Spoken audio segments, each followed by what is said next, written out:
मुख्यमंत्री डॉक्टर मोहन यादव ने भोपाल में पंडित दीनदयाल उपाध्याय जी की पुण्यतिथि पर उनकी प्रतिमा पर माल्यार्पण कर श्रद्धांजलि अर्पित की। इस अवसर पर मुख्यमंत्री ने प्रतिमा स्थल पर विकसित हो रही नमो वन वाटिका का भूमि पूजन और नगर निगम की 417 करोड़ रुपए के विकास कार्यों का लोकार्पण एवं भूमि पूजन भी किया।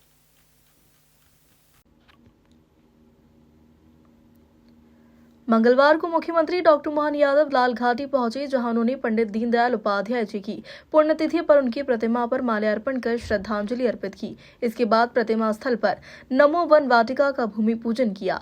इस दौरान कैबिनेट मंत्री विश्वास सारंग, विधायक रामेश्वर शर्मा, महापौर मालती राय सहित अन्य जनप्रतिनिधि और भाजपा कार्यकर्ता मौजूद रहे। सीएम डॉक्टर मोहन यादव ने कार्यकर्ताओं को संबोधित करते हुए कहा कि पंडित दीनदयाल उपाध्याय जी की पुण्यतिथि है, यह दिन बेहद अहम है। पूंजीवाद और कम्युनिज्म के बीच एकात्म का रास्ता हमें पंडित दीनदयाल उपाध्याय जी ने दिखाया। राजनीति में सत्ता की ताकत गरीब का उद्धार करने से आएगी। गरीब को अन्न मिले, उसे आश्रय मिले, उसके बच्चे पढ़े, यह हमारी सरकार की प्राथमिकता है। आजादी के बाद हमारे लिए, हमारे दल के लिए राजनीतिक परिक्षेत्र में कितना अलग प्रकार का वातावरण दिखाई देता है। देश की आजादी के बाद जड़ों से जुड़कर के भविष्य में भारत की राजनीति हो, ये बड़ा यक्ष प्रश्न था। दुनिया में राजनीति उस समय भी चल रही थी। राजनीति के आधार पर जो दर्शन होना चाहिए, दिशा होना चाहिए, सोच होना चाहिए, विश्व के परिदृश्य में वो अलग अलग प्रकार का था। एक तरफ कम्युनिज्म का नारा, रोटी कपड़ा और मकान, जीवन के भर तीन निशान। एक तरफ पूंजीवाद, जो पैसे वाला वो सब कुछ करेगा, जो गरीब है उसके बारे में कोई विचार नहीं होता। ऐसी द्वंद्व में फंसी राजनीति के बीच में एकात्म मानववाद, ये हमारे अपने देश की धरा से जुड़ करके उस वेद वाक्य की तरफ ले जाने वाला मार्ग था, जिसके माध्यम से कहा जाता है यत् पिंडे तत् ब्रह्मांडे, जो हमारे पिंड में है वही ब्रह्मांड में, दोनों में कोई अंतर नहीं।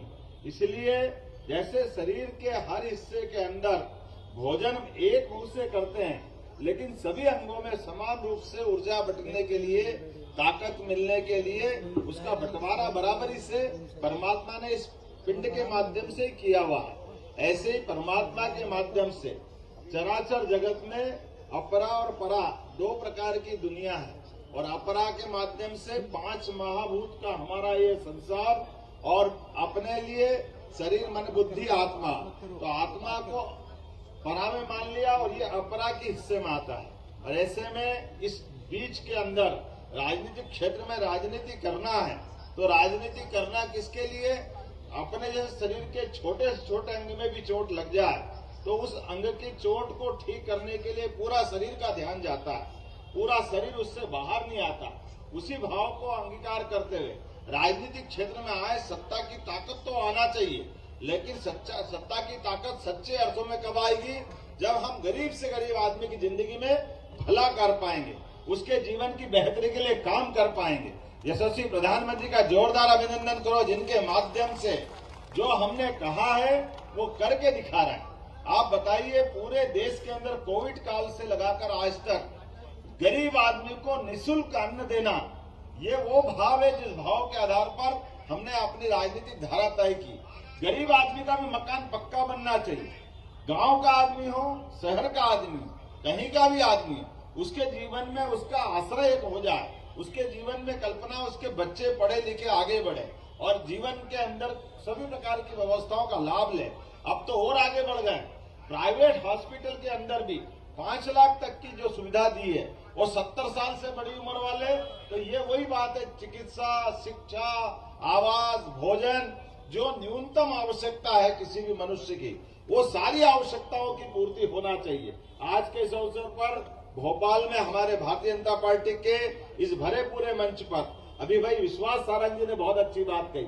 हमारे मंत्री भी हैं, सहकारिता मंत्री भी हैं, और खेल युवक कल्याण भी है, और खेल ने झंडे गाड़े। प्रदेश के जोरदार अभिनंदन करो। प्रदेश के अंदर देश का जो खेल का वातावरण बना है, उसमें मध्य प्रदेश 4थे नंबर पे आया। अब तो जो पुरस्कार निकल रहा है सब खेल के माध्यम से मध्य प्रदेश का गौरव बढ़ा रहा है। इससे आगे बढ़ते हुए आने वाले समय में हमारे प्रत्येक किसान की आय पानी के माध्यम से उसकी कृषि आय बढ़े, लेकिन साथ साथ पशुपालन के माध्यम से भी, दूध उत्पादन के माध्यम से भी उसकी आय बढ़े। सरकार इस पे भी काम कर रही। और जो बेरोजगार है, युवा है, गरीब है, महिला है, किसान है, सभी प्रकार के उद्योग लगाते हुए हमारी अपनी फसलों के माध्यम से भी, हमारी युवाओं की बौद्धिक क्षमता के माध्यम से भी, उनके अपने बलबूते पर उनके सपनों को पंख लगा करके वो आसमान में उड़े, अपनी ऊंचाइयां हासिल करें। इसीलिए औद्योगिकरण का अपनी सरकार बनने के बाद लगातार हमने प्रयास किया है। और अब तो ग्लोबल इन्वेस्टर समिट 56 के बाद पहली बार भोपाल में हो रही, भोपाल दुल्हन की तरह सज रहा है। हमको एहसास हो रहा है, हमको लग रहा है कि हाँ, भोपाल हमारा राजा भोज का भोपाल।